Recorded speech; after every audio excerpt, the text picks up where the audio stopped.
No one saw it, no one heard it, and for a long time, not even I wanted to admit it. From the outside, we looked like the perfect couple. Smiles, pictures, happy moments everyone believed in. But inside that house, it was a completely different story. The words came first. They always do. You're useless. Without me, you're nothing. No one else would ever want you. At the beginning, I talked back. I tried to explain, tried to fix things. I thought it was just a phase, that it would pass, but it didn't. Over time, I stopped responding because every word I said made things worse, and silence felt safer. Until one day, it wasn't anymore. The days got heavier, longer, colder. I started measuring everything, my tone of voice, the way I spoke, even how I breathed around him. I became invisible. And the scariest part? I got used to it. That's what no one tells you. You don't notice when it starts, but you do notice when you can't get out. I drifted away from everything. Friends, family, who I used to be. And he knew it. Because isolation is control, and control was everything to him. Until one day, something small happened, but it changed everything. I dropped a glass. That's all, just a glass.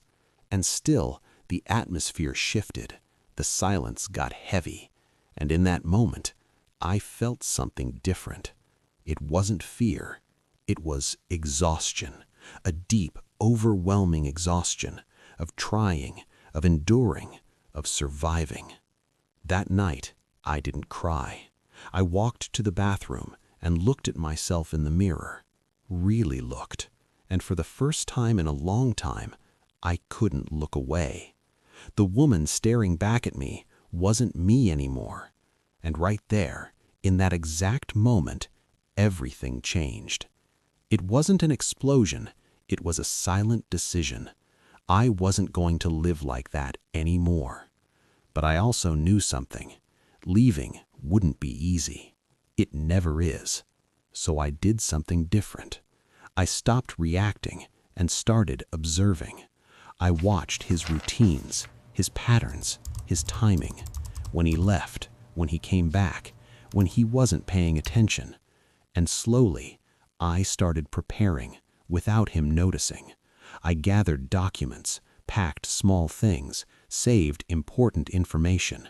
Small steps, but each one brought me closer to freedom. I also reached out for help, quietly. I searched, learned, discovered options I didn't even know existed. And for the first time, I saw a way out. But the fear was still there, always whispering, what if you fail? What if it gets worse? What if you end up alone? But there was another question, even louder. What if you stay? And that answer was far more terrifying. So I chose.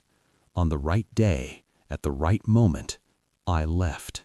No warning, no arguments, but with something I had never had before, control over my own life. The first days were hard, really hard. I felt fear, doubt, uncertainty, but I also felt something new, relief, a different kind of silence, one that didn't hurt. And slowly, I started coming back to myself.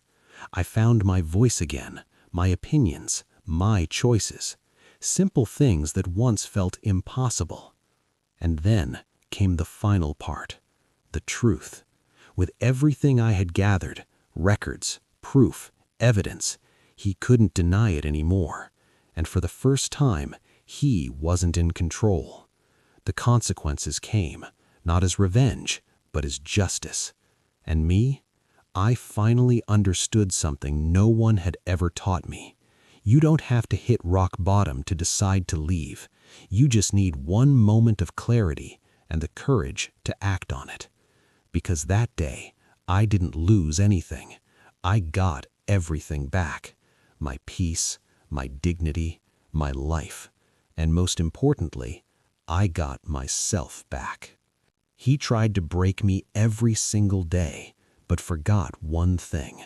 The more I fell, the more I learned how to rise.